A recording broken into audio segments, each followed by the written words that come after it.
कंगन पाँव में पायल हाथ में कंगन कोई के शेर सवार।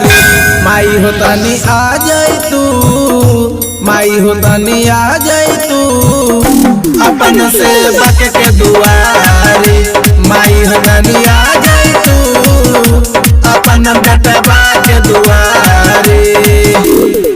पाँव में पायल हाथ में कंगन, पाँव में पायल हाथ में कंगन कोई के शेर सवारी। माई हो तनी आ जाई तू, माई हो तनी आ जाई तू अपन सेवक के दुआरे। माई हो तनी आ जाई तू अपन बेटवा के दुआरे। DJ Aman Tiwari recording by SS Bihari films Bakri Bazar अपहर।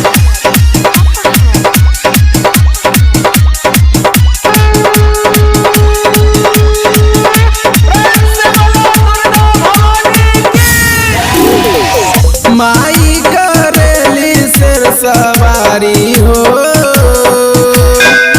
हाथ में सोबे बरछ कटारी हो, बरछ कटारी हो। माई करेली शेर सवारी हो, सवारी हो। हाथ में सोबे बरछ कटारी हो, बरछ कटारी हो। करेली दुखियन के दुख दूर माई, करेली दुखियन के दुख दूर माई। भोला बड़ा चमत्कार। माई हो तनी आ जाई तू, माई हो तनी आ जाई तू अपन सेवक के दुआरे। माई हो तनी आ जाई तू अपन बेटवा के दुआरे।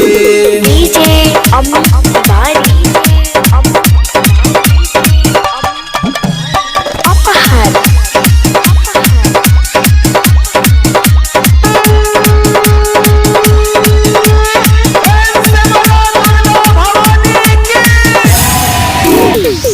तोहके पूजे ले पूरे संसार हो, सबके करेलू दुख दूर हो। तोहके पूजे ले पूरे संसार हो, संसार हो। सबके करेलू दुख दूर हो, सबके हुमाई के भजन गाई, सबके हुमाई के भजन गाई। कोढ़ी के लाल चुनरिया।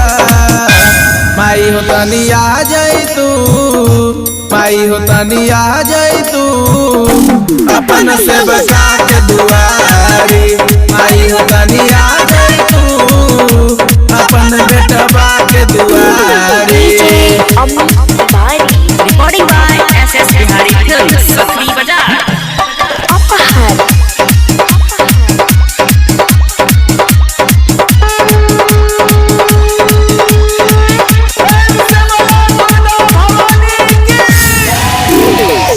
गरदा चवले माय दरबारी में, देखो न आइल भगतन गारी में, गारी में। गरदा चवले माय दरबारी में, देखो न आइल भगतन गारी में, गारी में। ललन सचिन आइल तोहरा दुआरिया, ललन सचिन आइल तोहरा दुआरिया।